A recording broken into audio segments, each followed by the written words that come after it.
Olá, então vamos conversar um pouquinho sobre como pensar ou como organizar um encontro virtual, uma aula online, uma aula ao vivo, né? No que isso implica, como a gente pode se organizar para fazer, o que a gente pode considerar ou refletir sobre essa possibilidade. A gente tem hoje uma alteração dos nossos modos de organização da vida, dos nossos tempos e dos nossos espaços, né? A maioria de nós passou a organizar toda a nossa rotina, trabalho, família, todas as nossas demandas em um mesmo espaço, no espaço da nossa casa. E isso é recorrente também nas famílias dos nossos alunos, né, junto com o cenário da pandemia, com a questão da incerteza que a gente vive, as famílias precisam se reorganizar para atender essas demandas, né? Muitas delas continuam com os seus trabalhos, outras não, mas o tempo das crianças na escola, ele não está acontecendo. O tempo que eles iam para a escola, que os pais deixavam as crianças lá e iam para os seus trabalhos, por enquanto, a gente não consegue viabilizar. Então, as famílias, elas precisam se organizar e pensar como dar conta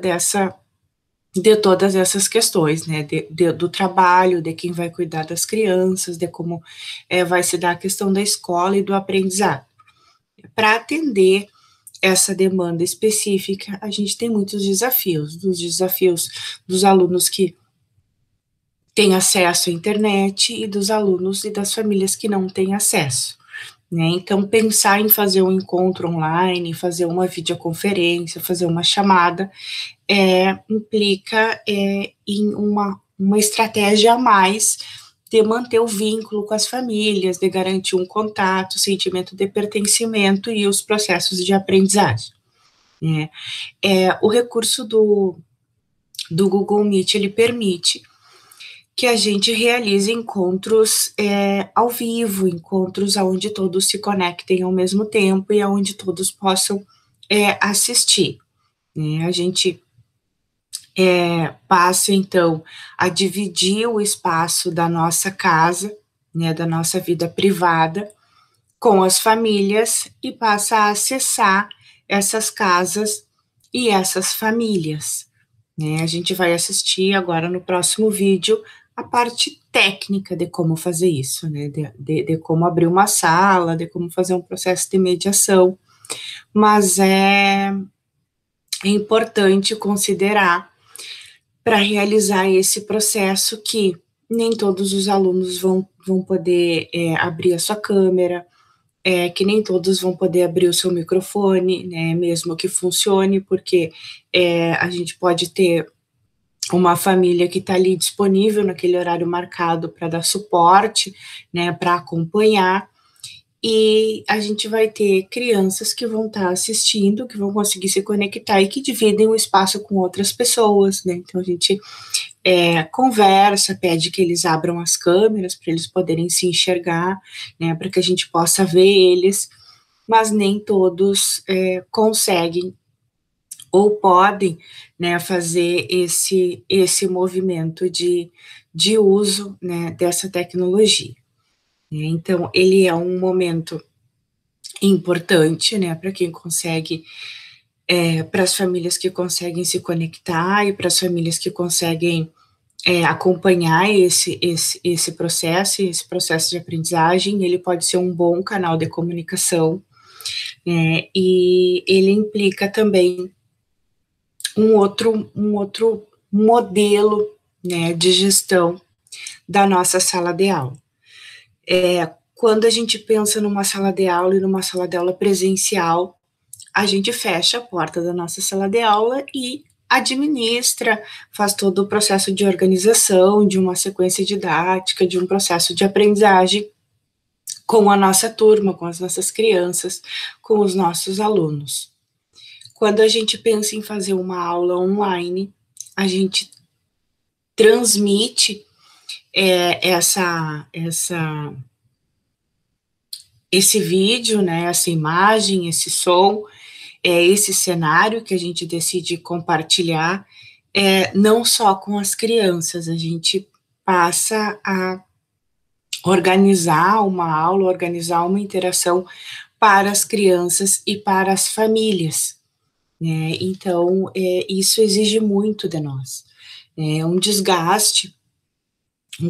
é cansativo no começo, a gente precisa despender uma energia, porque tem que organizar a narrativa, né? Tem que pensar numa fala, tem que pensar num roteiro, né? De como vai ser feito esse tempo e esse espaço, que não pode ser, a gente não consegue organizar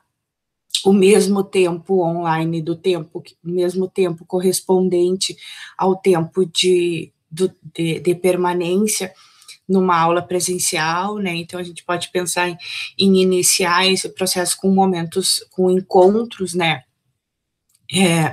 Com um espaço de tempo mais reduzido, né, 15 minutos,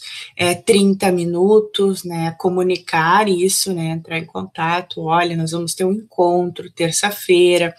das 13 às 14 horas, ou das 15 às 15h30, né, e comunicar também o que vai acontecer nesse momento, né, agendar um primeiro encontro, ver como vai ser a interação das crianças e das famílias, né, perguntar ou comentar como eles estão, né, o que eles estão aprendendo, como é que tá se organizando esse processo, né, se eles estão pegando um material na escola, se eles estão conseguindo fazer, ou contar uma história, por exemplo, né, escolher um livro, uma leitura, e contar para eles, né, isso faz com que a gente mantenha o vínculo,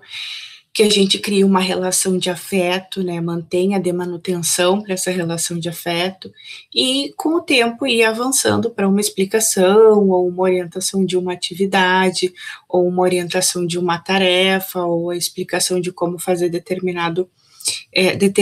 atividade, né? Então, pensar nesses momentos que a gente precisa separar, né, também na nossa casa um tempo e um espaço,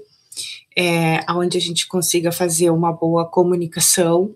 né, a gente consiga um espaço que a gente vai dividir não só com as crianças, mas com as famílias, pensar num roteiro, né, em como isso vai acontecer, né, o que eu vou comunicar nesse primeiro momento, o que eu vou partilhar, né, qual é a minha turma, se eles são pequenos, se eles são crianças pequenas, se eles são maiores, né, se eles vão, como é que a gente vai interagir com eles, né, se a gente vai oportunizar que eles contem, que eles conversem, se eles vão conversar no chat, porque tem um chat, também tem um espaço para comunicação escrita, para os maiores que já sabem escrever, né, ou até pensar em organizar um recurso desses, uma